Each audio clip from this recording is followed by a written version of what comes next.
Cette série est glauque mais intense.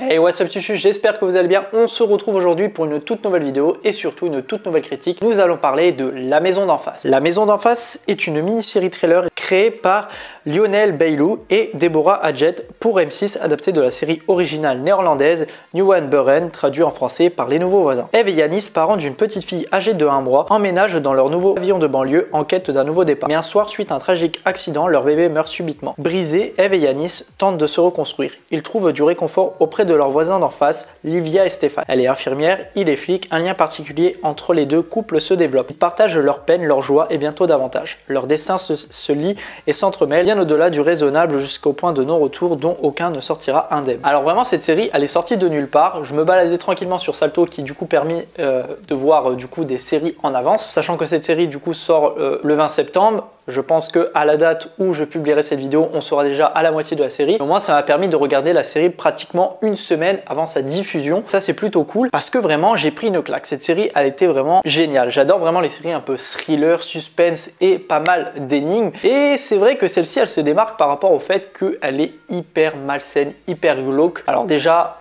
les acteurs, parlons des acteurs, vraiment un casting au top avec ces 4 acteurs principaux. Donc on retrouve Julie Debona qui joue Eve. Julie Debona est vraiment une actrice hors pair que je kiffe énormément.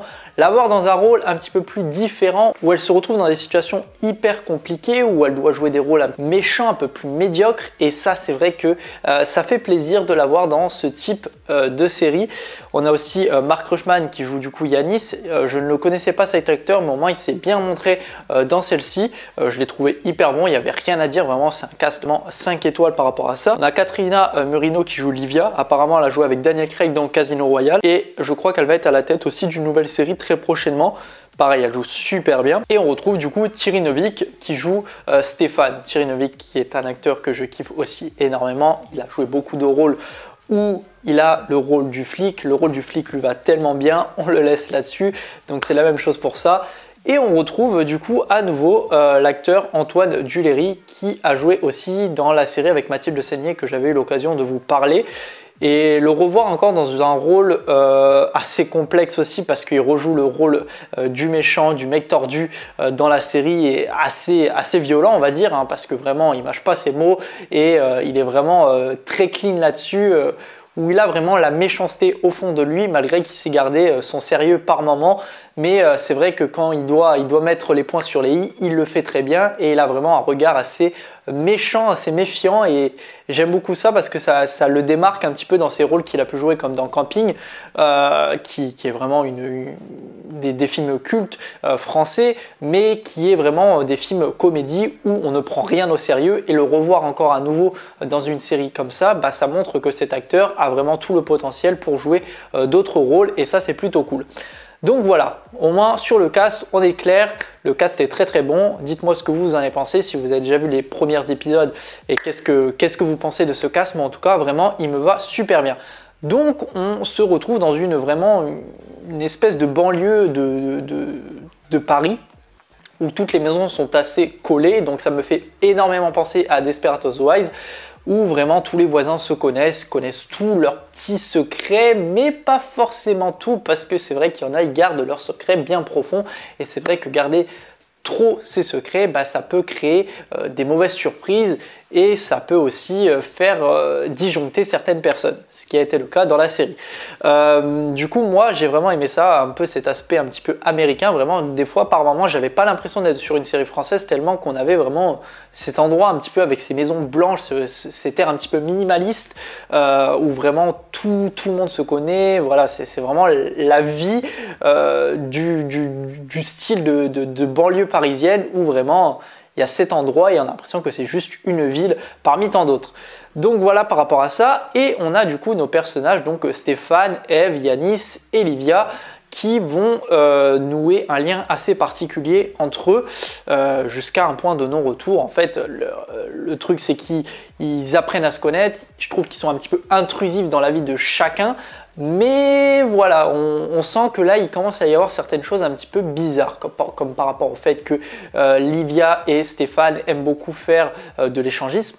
Donc voilà, il le cache pas, bien évidemment, il le cache pas du tout par rapport à ça. Donc après, eux aussi décident de faire la même chose, de les rejoindre dans cette aventure. Déjà, si toi, tu n'as jamais fait ça et que tu te retrouves à faire ce genre de choses, c'est déjà what the fuck. C'est vrai qu'à partir de là, leurs liens vont grandir et grandir dans le mauvais sens parce que déjà, le personnage de Eve, joué par Julie Debona, est vraiment très malsain. C'est-à-dire qu'ils perdent leur fille, eux, tout ce qu'ils ont envie, c'est d'avoir un nouvel enfant, sauf que le père a tout simplement, je sais plus, il a une maladie qui nous permet du coup de ne plus avoir d'enfant ou à moindre geste, ça ne peut ne pas marcher. Et c'est vrai que c'est souvent le cas avec lui. Et du coup, ils vont décider de faire quelque chose d'assez glauque, assez méchant, mais qui va du coup engendrer plein de petits trucs par-ci par-là qui vont en fait monter crescendo dans le fait que chaque personnage vont commencer à être un petit peu méfiant et révéler certains secrets. C'est vrai que là, à partir de là, on commence à avoir tout cet engouement de méchanceté, de violence et de suspense là-dedans, que je trouve vraiment très très bon. Ça commence doucement, on finit par avoir certaines choses un petit peu folles, mais en tout cas, la série sait nous tenir en haleine par rapport à tous les épisodes. Vraiment, je ne me suis pas ennuyé sur aucun épisode. Il y a même un truc aussi, un détail que je trouve hyper bien qui a été intégré en fait dans la série, c'est-à-dire que on commence par, on va dire la fin, où on nous montre certains détails en fait de ce qui s'est réellement passé. Donc là, comme on a dit que personne n'était sorti indemne, donc on nous montre la maison avec la police qui arrive, mais en fait à chaque épisode, on a plein de petits nouveaux indices qui nous permettent du coup de continuer un petit peu sur le passage du coup de cette tragédie qui s'est passée, et on revient en fait en arrière pour continuer l'histoire. Mais à chaque début d'épisode, on a vraiment ces petits passages où on nous montre voilà un élément supplémentaire par rapport à ce qui s'est réellement passé, mais qui arrivera du coup en fin de série. Mais au moins ça nous permet de dire putain, on veut vraiment savoir ce qui s'est passé là-dedans, et c'est vrai que ça nous maintient par rapport à ça. Donc en plus de ces personnages qu'on a avec tous leurs problèmes, donc ses voisins, parce qu'on a aussi les autres voisins qui sont aussi mêlés à cette histoire, donc ça c'est plutôt cool. On a aussi l'Arche avec Stéphane et Yanis qui eux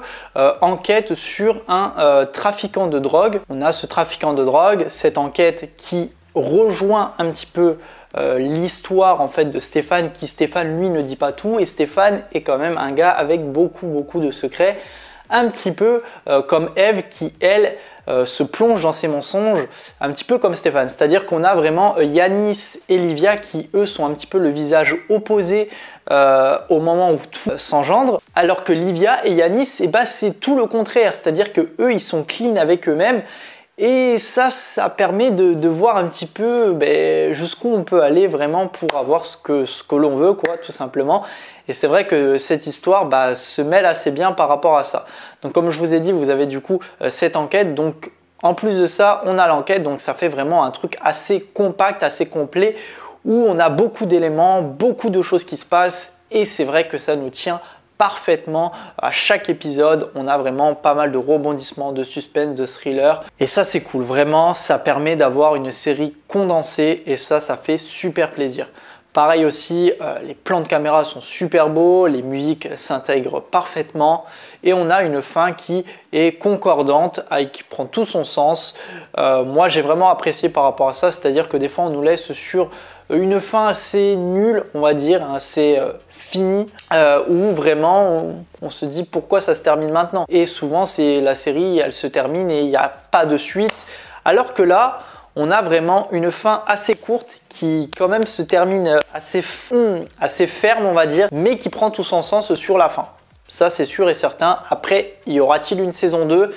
Je n'en sais rien, j'espère en tout cas, parce que par rapport au fait que la série de base néerlandaise est basée sur 4 saisons, et en fait on a à chaque fois par saison des détails supplémentaires sur les voisins, c'est-à-dire qu'on a des autres voisins qui arrivent dans cette ville, et on apprend un petit peu plus à les connaître et leurs secrets. Donc ça c'est plutôt cool, ça serait super bien qu'on ait une suite identique. Et moi en tout cas, celle-ci m'a beaucoup plu. Dites-moi dans les commentaires qu'est-ce que vous en avez pensé. Est-ce que vous avez passé un bon moment devant cette première partie si vous ne l'avez pas vue sur Salto? Est-ce que vous appréciez toujours au milieu de la série? Et dites-moi à la fin qu'est-ce que vous en avez pensé globalement. N'hésitez pas à vous abonner, à liker la vidéo, à la commenter, à la partager. On se retrouve très prochainement pour une toute nouvelle vidéo. Allez, salut tout le monde, peace! It's all about humanity.